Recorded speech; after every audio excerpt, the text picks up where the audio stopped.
watching the Eternal Tournament Series. Welcome, everyone, to the Season 5, Week 6 Eternal Tournament Series. Today, we have 60 participants for you, starting with 6 rounds of Swiss, and then we'll be cutting to the top 8. It's going to be super exciting, another Set 2 tournament.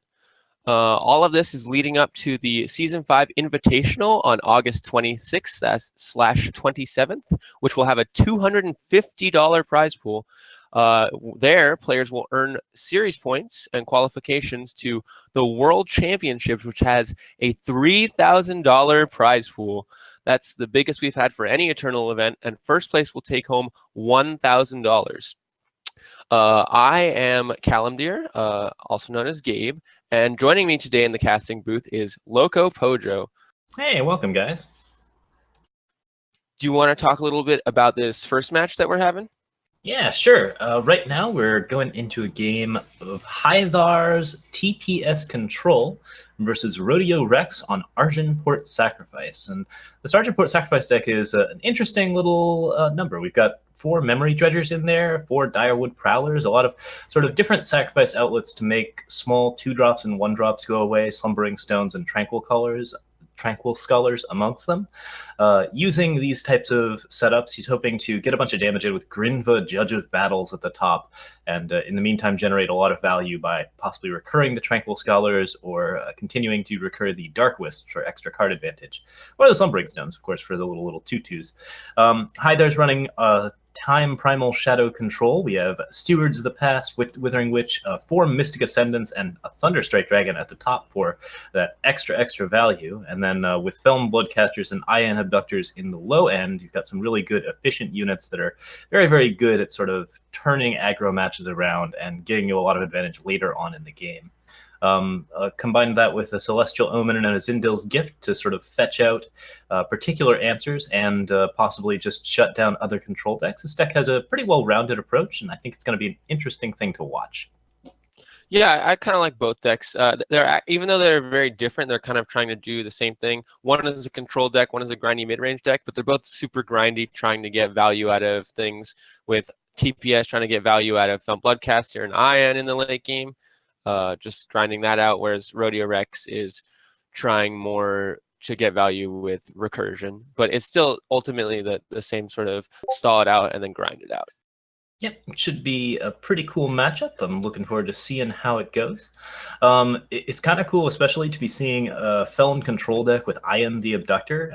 It's nice to have Feln have like that additional 3-drop that's just doing some similar things to what Feln Bloodcaster often accomplishes, which is being really obnoxious in the early game and then having a very solid ultimate in the late. If you combine those two things together, you can get some pretty decent setups, even though the silenced units are not typically as useful to the Feln decks with their significant recursion. It's still pretty good. Like if you get an activated Mystic, you give +2/+2 to a Mystic Ascendant, it dies, and you get back a 9/9. It's pretty nice. Yep, you can definitely get some value units, and it's easy in Eternal to underestimate the value of a big vanilla dude. Like those guys can really push in for a lot of damage if they're unanswered, and typically around the time when Iron is activating, people are running a little bit low on Seam, running a little bit low on good removal spells. So if you can have something that's big enough to just push through, that'll get you consistent card advantage and potentially win you the game. Yeah, and a big vanilla dude is a lot better when it doesn't cost you a card. Yep, that's fairly important as well. I've been running a lot of decks with like Moment of Creation to make double vanilla dudes, and yeah, that actually tends to work out very well in the very late game. It's an interesting strategy, and Ian is certainly very good at just making a lot of things happen. In addition to that, of course, the lifesteal in the ambush means that he's just a really solid early unit. Tends to eat those aggro decks up just right, and tends to work pretty well. Yeah, so in this matchup, I think I'm personally going to go with HiThar for this one, just because I think Steward of the Past is going to be a little too rough for the Sacrifice deck to work against. But how do you feel? Yeah, I feel like 4 Stewards in the main board is definitely really strong against the more sacrifice-oriented deck. The Argent deck seems to be very heavily weighted towards those sacrifice outlets. All of the early units are mostly there to be killed and hopefully get some sort of cool Entomb effect, Dark Wisp and Slumbering Stone in particular. It's possible that Rodeorex can pull it out with a really good Tranquil Scholar. If he manages to get something cool on Mocto or on Grinva, then that can really sort of mess with Felm's game plan. And especially if you get like an Aegis on the Tranquil Scholar, that tends to be really significant value. There are some other ways that he can push through, like he can slay the early units and just start pushing for damage. Mocto, combined with a decent amount of removal, tends to be very strong against the Felm decks, and if there's no feeding time or anything like that, then it's pretty hard to get rid of him, or at least to get rid of him multiple times. Again, though, that's a little bit of luck. Like there's some element of dice rolling to getting Mocto enough times to really wear down the Felm deck before it can kill you. Since HiThar's plan is to go long, it's almost guaranteed that Mocto is going to get significant value if he comes down. But if Steward of the Past happens to lock him down, then that's pretty much game. Yeah. He's really relying on Mocto and Grinva to sort of close out the game. So the players have started here. How do you feel about HiThar's opening hand, since we obviously can't see Rodeorex's? We have a pretty good one from HiThar. He's got 2 good 3-drops. He does not have consistent power up to 4, which is what he really wants with those Stewards, Death Strikes, and Banishes. But he can continue to play his Felm Bloodcasters and his INs for quite some time, and that should help him out quite a bit.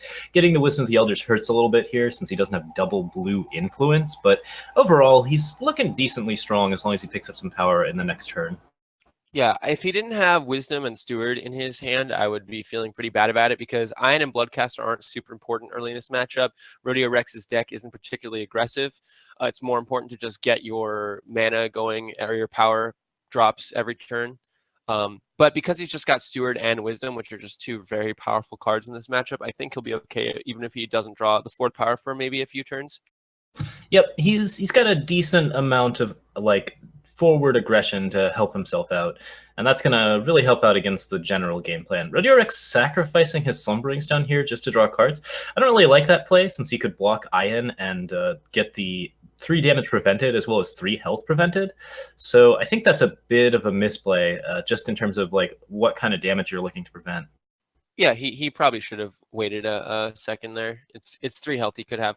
But that's all right. Maybe he just did he do that before, like during HiThar's turn, or was that on his own turn? The end of his own turn after HiThar had played Ion, which sort of like in response to the Ion is not maybe the optimal play. That's not really where you want to do it.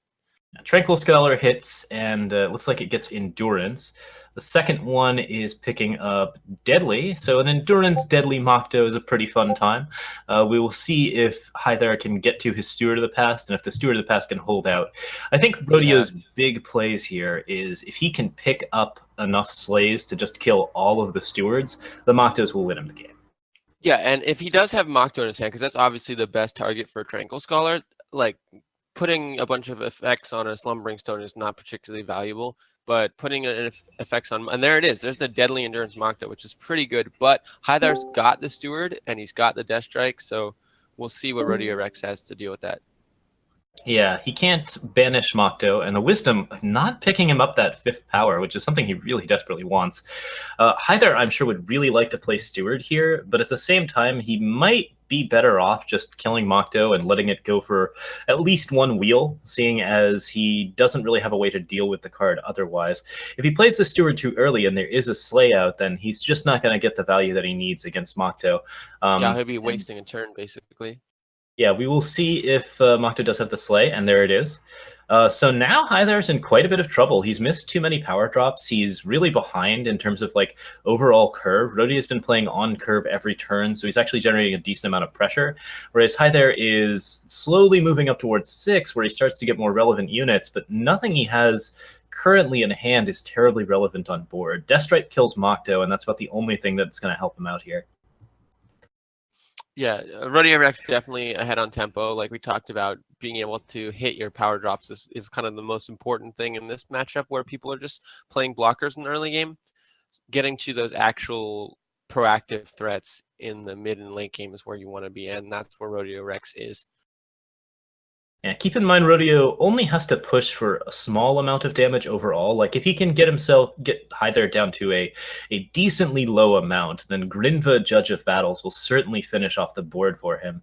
So he just needs to basically get to a position where he can easily kill HiThar with a sacrifice or two, and then he's got the late game pretty well sealed up. Oh, wow. What a roll on that Mokto. That was 2 cards, right?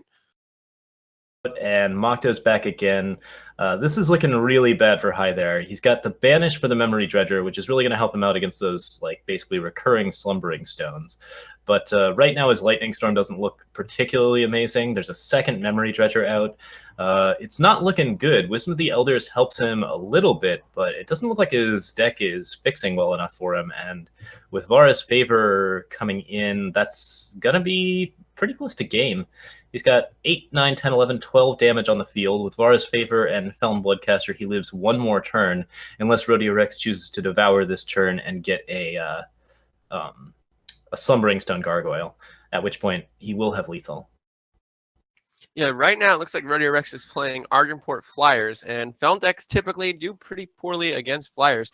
Their only defenses are removing the Flyers themselves, with removal, which they don't always have. You can't go 1-for-1 all the time, or playing Harbinger. And HiThar did not get a chance to play Harbinger this game. And so that's game 1 going to Rodeorex. HiThar's Black Sky Harbingers were pretty, like, he didn't get to them, but they also weren't as helpful as he really want them to be. Like, they don't kill anything on the board as far as what he's looking for. They stop the Slumbering Stone Gargoyles, and then he gains a bunch of life. And then once he has 2 out, he can trade them both in for a Mokto, which isn't great because Mokto is deadly, but still. Yeah, the extra health is certainly quite helpful there, and like if you can actually get that, that's pretty nice. But in terms of like overall board advantage, it doesn't improve his situation as much as he'd really like it to. I think that we're gonna see. Sure. Looking at the sideboards, Tada is going to be looking at a lot of different options. He's got some extracts if he wants to bring those in, just one of them. There's 2 backlashes in the deck, which are potentially pretty good against the Devourers if he wants to go for that. He has Sabotage, which is decent for picking up some of the fast spells and some of the other spells early in the game. It's a little hard to get the Sabotages to work later, but can be pretty strong. Permafrost is an option that tends to help out, but not very well against sacrifice attacks, since they're very capable of just killing their own stuff. So it's going to be interesting to see what he brings in. I'm sure he's going to be keeping all 4 of those stewards. Yeah, his sideboard is not really for this matchup. He hopes to sort of beat it. I mean, I think Vera's Choice is pretty good against Mokto. It's very good against Mokto. Banish is coming out because it doesn't hit the important targets. But yeah, I think for the most part, HiThar's sideboard is for more aggressive decks and more controlling decks. Yeah, it seems like he's got a decent amount of stuff set up for the control matchup, and with Ions and Felon Bloodcaster, I think if he can actually continue to maintain like a curve of power, he's going to be in pretty good shape. But he had some issues last time around with just 4 Varas and 4 Seek Powers. It wasn't quite enough to get him across for 5 and 6. And yeah. There's variance in every game. I'm not sure if he's not running the right amount of power, or we just saw a game where he just didn't draw it. Yeah, just got unlucky there. So Azindil's Gift and Thunderstrike Dragon, we have Mystic Ascendant and Celestial Omen. There's a lot of interesting options here. He's cutting one of the Celestial Omens. I'm sure he's going to keep the Azindil's Gift and try and keep that to basically deal with the Grinvas and like held Ions and a lot of different options that'll be pretty bad for him against like the general like sacrifice outlet deck. There's a lot of ways that deck can accumulate cards. Yeah, you're right. There's a lot of card draw on there.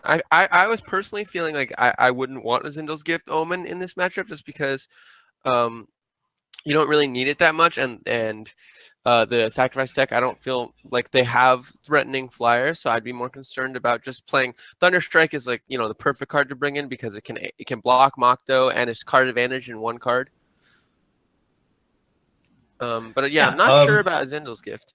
Yeah, HiThar's cutting one of the Thunderstrike Dragons and 2 of the Felon Bloodcasters. The card wasn't terribly helpful for him early just because it can't really pressure the way that it normally wants to. Felon Bloodcaster has that nice advantage of being like a really healthy unit that can push in for a good amount of damage, but in this matchup, it's actually just directly opposed to the Slumbering Stones, which means that it's pretty hard to attack in with it.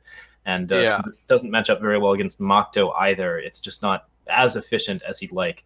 Certainly the card draw is very useful, and you can do things like Felon Bloodcaster Mokto off the top of your opponent's deck, for example, but it's not going to be super helpful for him in this matchup. So he's cutting the numbers down a little bit and keeping the ions as a more aggressive and also a better preservative for his life total. So HiThar sends that hand back because he had no primal influence, and now he's only got 2 power, and he's got nothing to play in his hand. So this could be really rough. This could be a short game. Yeah, this is really not looking good for HiThar. He's got the worst mulligan possible with 2 power on hand, and with like Seek power and Vara's favor as his best options to continue to pick up power. It's not likely that he's going to get himself up to 4 on time, which means that he's looking at a repeat of last game where Rodeorex is just playing stuff on curve, playing his power out at the appropriate times, and then the result is going to be really, really bad for him. Yeah, it means, when your opponent's not playing cards, a 2/2 for 2 gets you there for sure.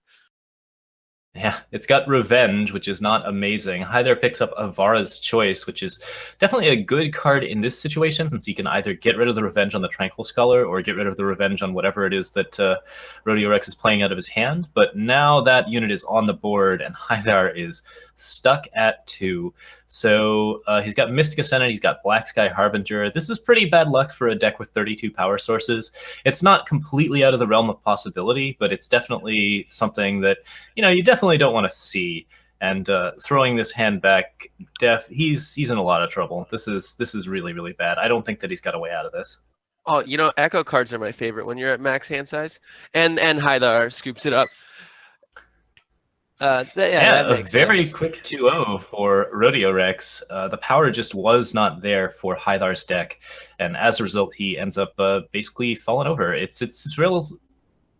It's a bit difficult, but Rodeorex is going to go ahead and take both of those games, and with the Devours and the fun little sort of aggressive Mokto stuff, looks like he's going to be able to punish HiThar's sort of general power issues and do a pretty good job of just pushing across for the damage that he needs. Yeah, absolutely. Not too much to talk about there. Would have been nice to see a little more in-depth interaction between those 2 decks, but definitely, Rodeorex had the less greedy power base. 2 factions. Cards are generally easier to cast, and we saw that there. Yeah, it's possible HiThar might want to look at his power base again, add some Find-A-Ways or something like that. It's possible that he just got the really short end of the variance stick, and in that case, he'll hopefully we'll be seeing him later on in the tournament if he manages to win a couple more games, and that might have just been the bit of the bad luck that he needs to shake out in order to get the rest of the tournament going. So yeah, hopefully we'll see HiThar again, but yeah, rough guy. Yeah, the deck he was running was actually a deck that I ran in the first set 2 weekly, where I did very poorly, but it wasn't due to mana issues. So it's just variance. So yeah, that about wraps it up for us for this round. We will be back for round 2 shortly, you guys. Thank you so much for watching, and we will see you then.